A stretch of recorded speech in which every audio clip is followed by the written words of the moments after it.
Bună dimineața și bine v-am găsit pe startup-uri. Eu sunt Vlad Andriescu, iar astăzi vom discuta despre antreprenoriat, despre investiții, despre ecosistemul din Cluj-Napoca și nu numai, cu unul dintre cofondatorii Transylvania Angels Network, dar și un antreprenor care are deja câțiva ani de experiență în România și voi trece pe limba engleză acum pentru a vi introduce pe Emmett King, co-founder of Transylvania Angels Network and founder of D3 Cyber. Nice to meet you, Emmett. Thanks for having me. I appreciate it, Vlad. So I did a small introduction about you. Right now, you have a startup, D3 Cyber. You are part of TAN, Transylvania Angels Network, investing in startups. You worked for a big company in Romania for some years, and I just want to know a bit about your story. An American living in Cluj, involved in different startups, Stereos, Iva. How did the journey started and how did you end up where you are today? Well, I mean, if you want to go way back, I was 8, 9, 10 years old. I knew I wanted to be an entrepreneur. That was goal number one. And goal number two was to live outside the United States. Why? I give my parents a lot of credit. They really gave me a world view. They didn't travel very much at all. I think Canada and Jamaica were all they did outside the US. But through books, my mom was a librarian and a school teacher. And so through books, I was able to do a lot of traveling at a young age and read autobiographies as well as just read about the world. So they really opened up my eyes to the fact that America is good, but it has some problems, and it's only one country. There's another 150 of them back then. There weren't so many. Now there's over 200 or something. And so, yeah, from a pretty young age, I wanted to leave. I didn't know when and I didn't know where, but it was the same thing with entrepreneurship. I didn't know exactly. I didn't have this idea of I'll build this widget. I'm going to create this product. It was just that I wanted to have the destiny of my career in my own hands from a very young age. So started with a paper route, and then after college went into accounting to learn how to run businesses. And was part of a founding team or the founder of 10 different businesses in 8 different industries from 88 to 2003. Yeah, I like to be the stupid guy in the room where I don't know much, but I have to learn a lot. And I usually like to do that standing next to somebody smart who does know that domain or has clients already. And it's interesting. D3 is a similar business model to what I used a few times in the States. It's with 2 partners who have 20 years of experience in IT and cybersecurity, and they knew each other, but I put them together over the course of 3 years of being patient until one of them was ready, and the other came along a little bit later, even though I knew him longer, Tudor. And so being an entrepreneur from way back, I never ever thought that I would come to Romania. You know, if you want to make God laugh, you tell him your plans. And I picked up these nice warm spots, Central America and the Caribbean and Australia, New Zealand, and he just laughed. And so yeah, I moved here to Romania in 2003. First came to visit in 2000. Met my future wife, who is an actress at the National Theater. So she said, yeah, you know, if you want to go, we can travel anywhere you want to go, but my job does not commute. So I'll have to be a waitress or something. So why don't you think about moving to Romania? I speak the language. I have family here. And in between 2000 and 2003, came to visit a number of times and just knew it's Eastern Europe. There's all kinds of things that are needed. So I don't know what I'll do, but I'll figure it out when I get there. What did you discover here in terms of business? Lots of frustrations because it's not set up for business. It is better now, but back then it took 3 or 4 weeks to set up a company, and I had to go to 5 different offices and get a stamp here and a stamp there, and hire my girlfriend at the time as my chosen translator. So it wasn't so structured. Also, the accounting system is very different here, more based on the French double bookkeeping. And in America, we just do one set of books, no double bookkeeping. So that was quite strange for me. I started, the first business that I started was Adventure Camps. The business still exists, although I got a business divorce from my partners in 2007. but we started that to help them pull it out of a nonprofit and turn it into a for-profit. Not much profit though, because every teacher, every pensione, every travel agency is your competitor. But very interesting. Allowed me to travel around Romania and begin learning Romanian. So it was a good start for here in Romania. So right now, how many businesses do you have active right now? Because I mentioned D3, but there are more. Well, Când is an NGO. It's Yeah. really just a branch of Cluj startups. NGO started in 2012 by Mircea Badan. I started looking at startups in 13 and 14, and I didn't see much. So he was quite had a lot of foresight to get started in 2012. He had learned from the Bulgarian system earlier. Actively, there's Când, where I'm on the board and a founder. And at Telios, I'm only on the board, so I have no day-to-day responsibilities, but it's something that takes an hour or three a week, depending on how many times Philip calls or would like to meet. Philip is the CEO and the founder. I'm a founding investor there from when they went from a Soleil to a he invited me into a private placement, and it was 2018, and I had been looking for investment for 3 years, angel investment. And I knew my first one had to be a grand slam. I don't know if you know American baseball, but a home run is worth 1 point, a grand slam is worth 4. And I knew, because I was American, because I was, people were watching, people were listening, so I knew it had to be a big one. And so in 2018, that's Telios in the board position. IVA, I have a board position, but I also earned sweat equity. So I got, I invested, but I also got a portion of equity for promising 20 hours a month, 1 hour a day. For biz dev, sales, strategy, strategic collaborations, and those things. And so the way I break it down is about 25% for Când and Telios, 25% for IVA, and then what I promised my partners at D3 was just 50%. So you got to set those expectations at the beginning and under-promise and over-deliver. It's the only way to do business. And so that's the other 50% of my time is now building up and growing with my newest partners, D3 Cyber, for cybersecurity services. So you mentioned that you looked into startups in 2014. Started with your first investment in 2018. How do you see right now the ecosystem from a personal perspective as an investor, as an entrepreneur, but also from the TAN perspective? Yeah, so the quick, easy answer that I give everybody is that the startups get better every year and there's more of them. I believe that. Some people don't, but I do, and I'm seeing a lot of them. And the other thing is I have a lot of experience as an entrepreneur, so when I see people that are trying to do something and it's not very good, it doesn't discourage me, because I know that if they fail and they really love it, they're going to come back and they're going to do something else.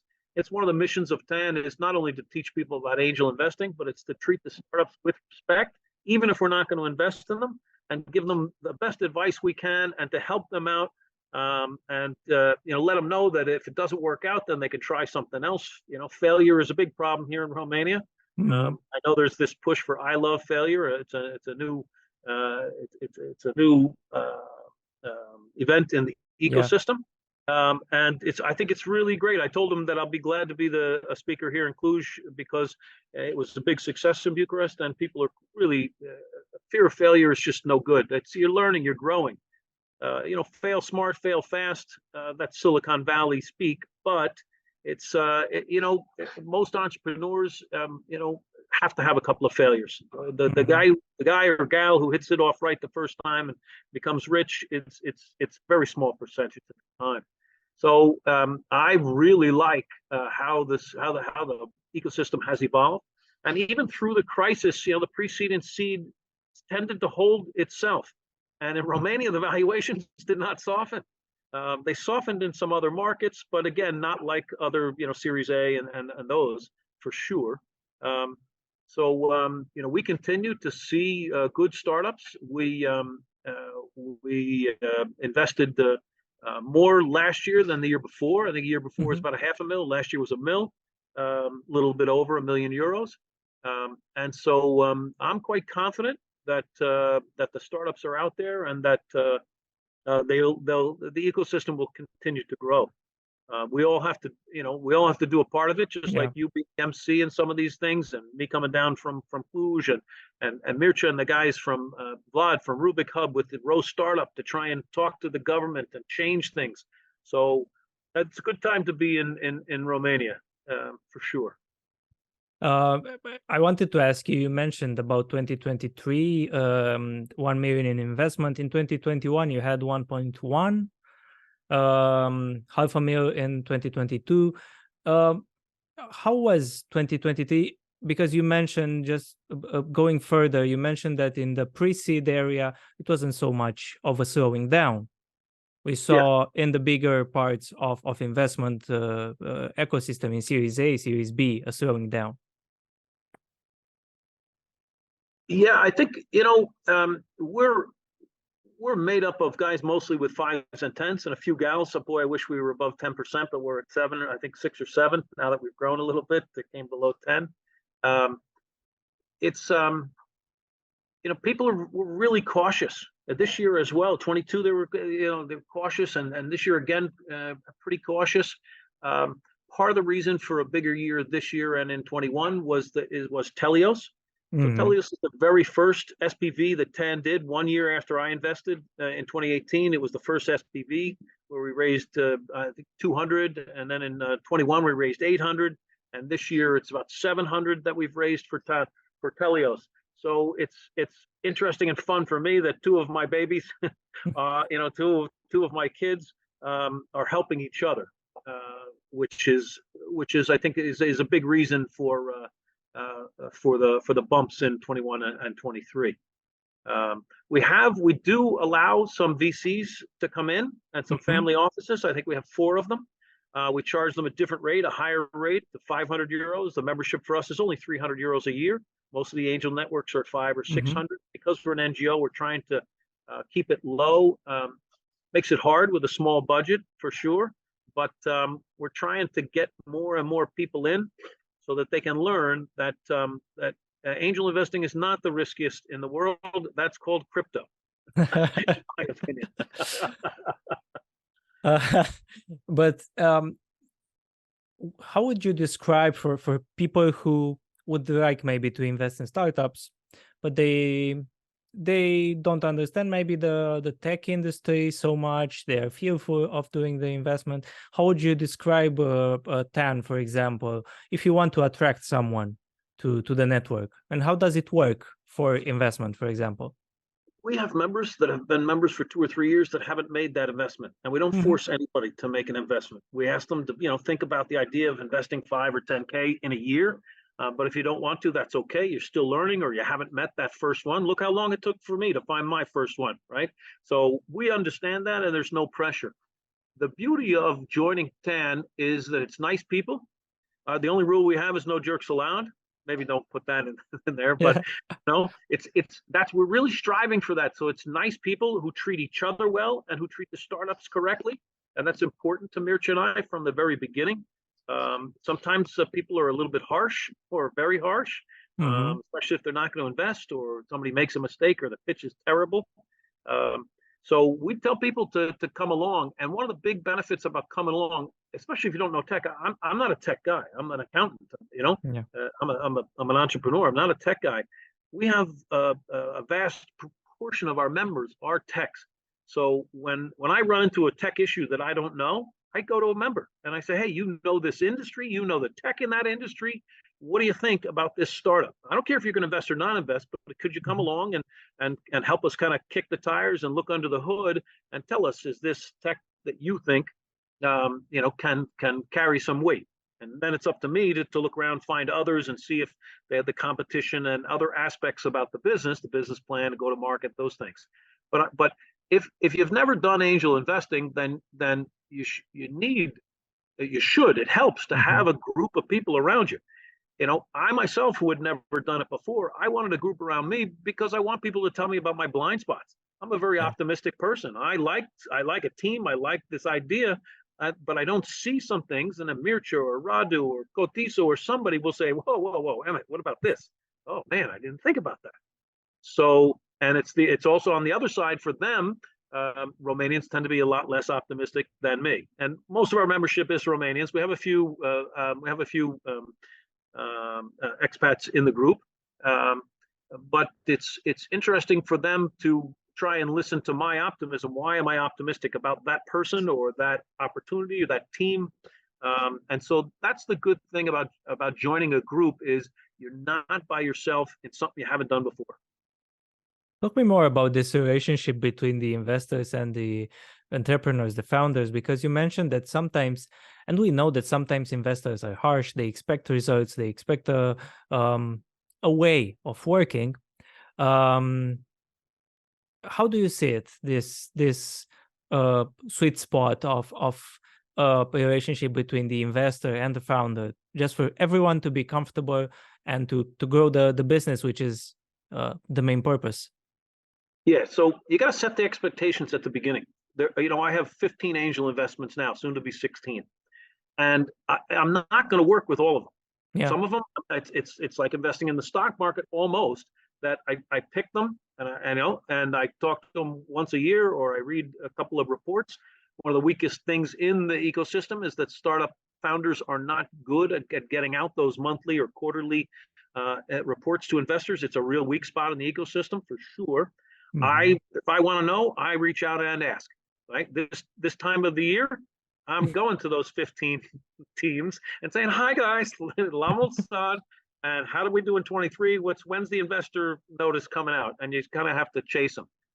But in terms of that sweet spot, it depends upon the investor and it depends upon the team. Can I help them? Do I know that industry? Do I know people in that industry? Do they need some advisory or not? Do they already have advisors? It's interesting how few of them understand the aspect of having a good board of advisors, not the board from the statute and not the actual board that makes the decisions for the company, but a board of advisors that gets them up out of the trenches once a month, once a quarter, whatever it is, at least twice a year. I mean, that's not very often. So that they can hear different opinions and they can ask questions and try to learn and try and get some help. That's another thing that Romanians are not so good at asking for help. Hey, I'm having a problem, or I don't understand this. I need some help. Can you please? And I tell people all the time that, they say, "Oh, thanks, Emmett. I really appreciate the call." I say, "Yeah, but you've got another 10 investors, 11. Have you reached out to them? Because all of them have knowledge, skills." So it really does depend upon the investor and how much time and desire do they have to help, and the startups, what are they looking for and what do they need. VCs in general, there's I think a smaller percentage of them that really get involved and help. I mean, that's the stereotype, but not every angel is getting involved in helping either. So it's not zero on the VC side, it's not 100% on the angel side, and it really kind of depends. So for myself, if somebody asks me to be on the board of advisors and I'm an investor, that's great. I even have one CEO where I'm not on the board, but he says, "Emmett, I like the way that you think, and I just want to talk to you, just you and me, because I'm a tech guy and now I'm a CEO and I'm having issues with all these new things that I've never done before. Yeah. And so, it would be good to talk to you once a month. And you're an investor." So I said, "Yeah." I said, "It's good for me because if I help you, I'll help the company, and that helps me." So that's another way to help out rather than formally being on the board of advisors. What are some of the startups from the portfolio that maybe had a good year? Some startups that maybe had a more complicated year. Depends on the industry, maybe. Yeah, I think 2023 was complicated for everybody. Yeah. So, and I don't have the reports yet. Yeah. One story I can share is that one of my startups, it's two founders. They had a success before. I didn't really love the idea, but I liked betting on successful founders. There's not so many of them repeat founders, right? And I knew Mircea knew them for a while, so I had that a trust factor, and there were some other investors that came in, but they have in 3 years now, they've pivoted 3 or 4 times already, and they just can't get that product market fit. And this summer, I wrote to them and said, hey, I'm going on vacation, but when I come back, how about an investor notice to tell us what's going on in September? And we got the email in September, and to my surprise, it was not my first failure, my first, OOB, I call it, out of business. They said that they let everybody go, cut the expenses down to the bare minimum, and the two of them are keeping trying. So I'm curious as to what they did in Q4. I'll find out. But that's the one that is struggling the most. But because you mentioned some examples like Terios in the healthcare industry, which is growing. I wanted to ask you what attracts you to a startup different than the team. You mentioned the team, that you sometimes invest in founders, not exactly in the idea. Always. Yeah. Yeah. What gets you? It's number one for me. I know Y Combinator 500 Startups said that timing is more important than team, like 42 to 36 or whatever those numbers were. And I was like, okay, I get it, because if you catch a wave, then anybody can catch a wave, and it's fantastic. But I'm looking for passion, curiosity, the ability to learn, some strength of ego, but not too much ego, right? Too little or too much ego is not good. That's what I'm teaching my son, right? So you need to, sometimes everybody's going to disagree with you, and you're going to be right. But sometimes you're going to be wrong, and you have to listen to others. And that's got to be one of the toughest calls for a founder, is when am I right and everybody else is wrong? It's a tough call. There can be, if you're too stubborn, or you're too much in love with your idea, or you're too afraid of failure. Some young ladies just shut down their company, and she posted on LinkedIn and wrote about it, and I was proud of her. It was a nice post on LinkedIn, so very public and very good. I learned some things, but it didn't go the way we wanted, and so she was not afraid of failure, and shared that, which I really appreciated. Then you're looking for the team itself, right? Have they split the roles? Do they get along? Go hang out with them, go have dinner with them, and you see some little subtle, underpinnings. Are there ego issues? So you can't do that all the time. Certainly not during COVID, and now investing around the country, not just in Cluj. So that's what you're looking for. Is you're looking for the people and how they're interacting. Do they know the market? Do they have some experience, right? Have they been in there? Have they been in that business, and that's why they learned about it and know about it? Or are they just super passionate about it? Like Philip was, because he had, his wife had early onset Alzheimer's, and he had to deal with the medical system here in Romania, and it was just so super frustrating. And he was a foreigner with some cash, with friends who were doctors, and it was hard. So that was kind of that, that was kind of the motivation. So there's a lot of different things that I'm looking for. I've invested. It's also nice in Romania, where you don't have to specifically look for female founders. They're there. I think at least a third, maybe a little bit more. At least 5 of the companies I have female founders, which is great. And two of them are husband and wife, which is a big challenge. I could not do it with my wife. So again, I would sit down and I talked to them a number of times and tried to get to know them. And I asked that question: how is it that you can work together and live together? And so it's about reading people, and sometimes you're going to be wrong, for sure. Nobody's right all the time, but angel investing comes down to instinct. I joke with one of our skeptical Romanian members who wants numbers. He wants to crunch numbers. He needs the data. And I'm like, well, it's great. If you have the data, then you can crunch it and tell me all about it. But a lot of them, they don't have clients yet. They don't have traction yet. So there is no data. So you've got to go on the people, and then your understanding of the product market fit, the market itself, the market size, their ability to scale, to grow. It's so it's a big challenge. It's a lot of instinct. That's what I say. It's 100%, 110% instinct for me. How challenging is from your perspective, from what you saw, how challenging is for startups to grow exponentially from Romania? Because we kind of we have this saying that Romania is a small market, but a big country to have the impression that you can build the market here. So how complicated it is to grow not just regionally but on a European and global level? It's extremely complicated. It's very hard. It's hard to build a business right here in Cluj, right? It's hard to build a business in a country where you know the laws and you know the taxation and the banking and all the rules, as well as the customs and the language, right? The Germans want to buy from Germans, the French want to buy from the French. It's part of the reason people jump to America, because it gets them, the same size, or Europe is slightly larger, but it gets them the same size market and the rules are the same. Okay, there's state laws depending upon things. Healthcare is an issue for sure. There are different areas. FinTech is going to be different, but for the most part, you go to the U.S. and you're going to get 400 million people that speak the same language and for the most part have the same rules. So it's a challenge. Even when I was with the software company Virtek, we thought for sure we could sell in Scandinavia because they're Danish and we're Scandinavian, and it was a huge challenge. Why don't you have an office in Oslo? Why don't you set up in Malmo?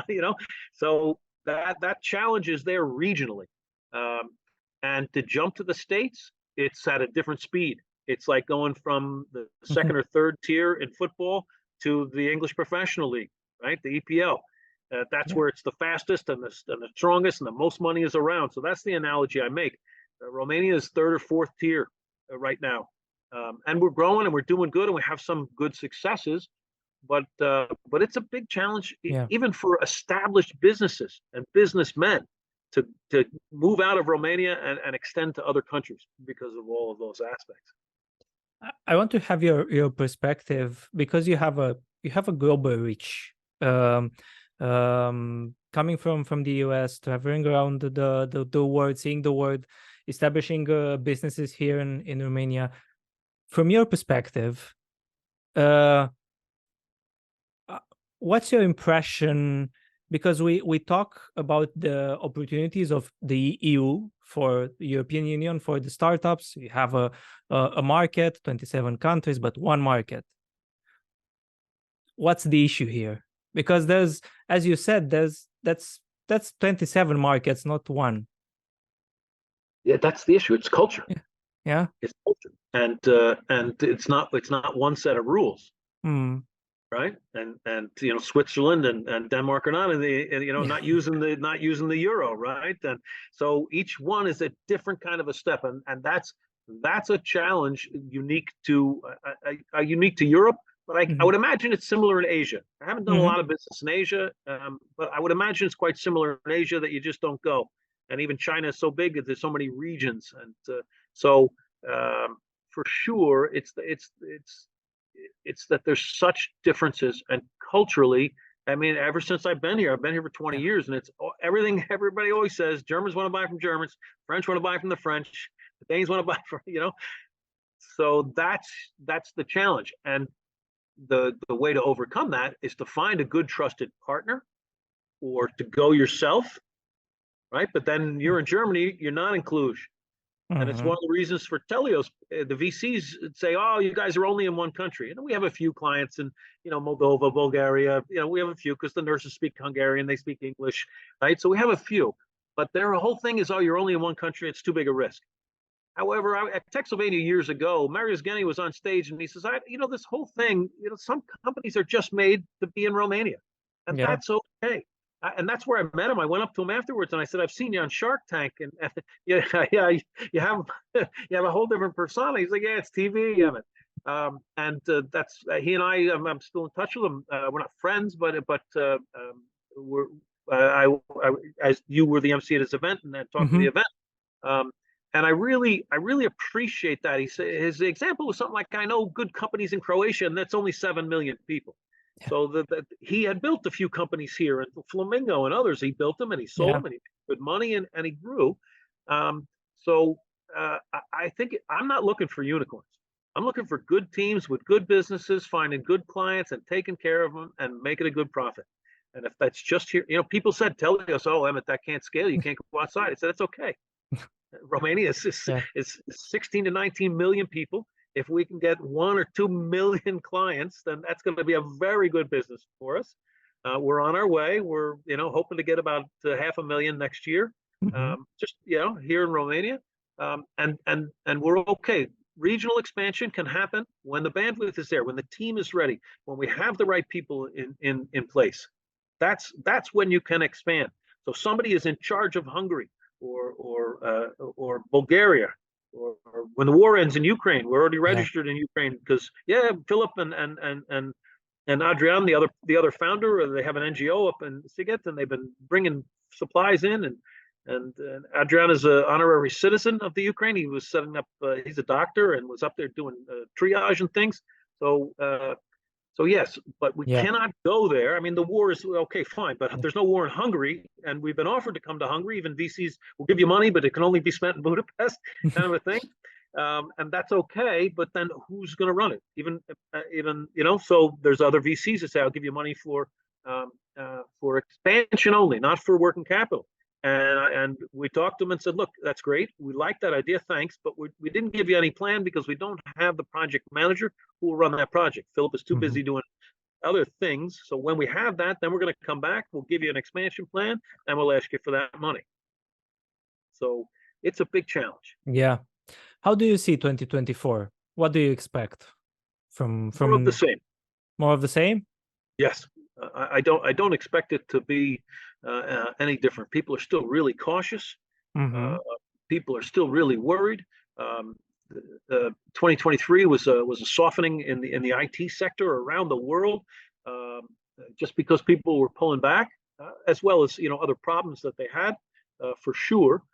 But people are sitting on cash in investing as well as in companies, and therefore, like never before, the IT companies have got people on the bench, 10% or more. I hear 20 at some companies. So I don't see it changing. And you read some of these doom and gloomer guys that a big humongous crash is going to come. It's going to be the worst thing ever, and you should be all cash and other things like that. But numai Dumnezeu știe viitorul. And so for me, it's just the idea of again being cautious and making sure that the companies that you invest in are ones that can handle bad times.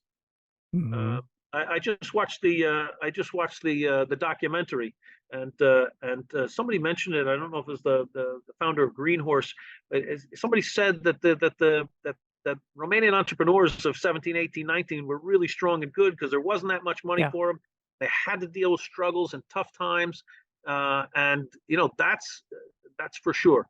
Romanians are they're skurkerettes, right? They're guys. They're people that can get things done, and sometimes too much money is not good, right? And so 2024, I'm expecting it to be, for me to be just as cautious as I was in 2023. And saying no to, I mean, that's everything I read was 5 to 8 years diversification, have some money for doubling down, and your job is to say no. And I can challenge at TAN as well, because I'm a founder and because I have a lot of investments, and I'm not a rich guy, right? These investments are 2,500, 5,000, 10,000. It's not big money. But if I say, I'm not going to go in, so I go, why not? It's not good. And so this is also some of the aspect that it's not an aspect of who's investing in, that follower. That's a big problem in the VC world in the States, right? That's what Theron and all these other ones had problems. Oh, Sequoia's in, I'm in, and nobody did due diligence. So I tell people that I got no problem helping you out and doing stuff, but I bought a new apartment last year, and my land was rezoned by Cluj, and I have to go after the city now, and so I don't have deep pockets, and so I would, if somebody asked me on Monday, and I said I'd probably have at least 30 investments if I had deep pockets, because I passed on a good 15 companies that I really would have liked to go in, and I either had to make a choice or the timing wasn't there, and I just had to say no. And then the other aspect of that is the anti-portfolio, which is from, I think, Bessemer or somebody in the States, with this idea of who did you miss? Who did you say no to that, not because, and this is the other thing, it's like, I said no because I didn't have the money to invest. Well, is that a miss? It kind of is. Should it go there? Should it not go there?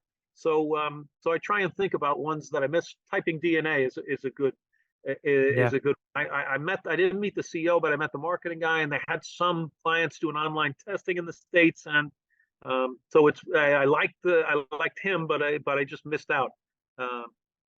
So there's a few that are like that, and then I just learned that if I want to, get in, I got to chase them, and that everybody makes mistakes, and nobody picks all the winners. When I invested in my second company, Tellius was the first. So it's called My Tully. It makes a device for kids with ADD and ADHD, right? And it's a husband and wife team. And Gino, an entrepreneur here in Cluj, runs an IT company. She's like, Emmett, you're gonna invest in that. It's got hardware, and it's and I said, Gina, if everything I invest in is a winner, I'll be on the cover of Forbes magazine in the U.S. So I'm gonna have to miss on some of them, but I like the people. I like the concept. I like what that product is going to do for the kids and the families, and the doctors get the data.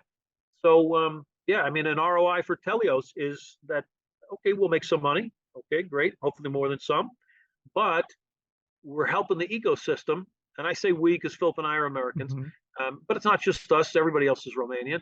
We're helping the ecosystem in the country we chose to live. And that's an ROI that you really can't put a number on, for sure. Yeah. Emmett, thank you so much for saying yes to this interview, and for helping startups and the ecosystem, not only in Cluj, but in Romania. And I wish you a very good year. It's my pleasure, and thanks for being interested. And I wish you as well a great 2024. Thank you so much. And I'm gonna switch a bit to Romanian. Pentru a vă mulțumi că ați urmărit acest interviu, puteți să vă abonați pe YouTube, unde ați putut viziona acest interviu, sau pe orice platformă de streaming, cum ar fi Spotify sau Apple Music. Eu am fost Vlad Andreescu, o zi bună!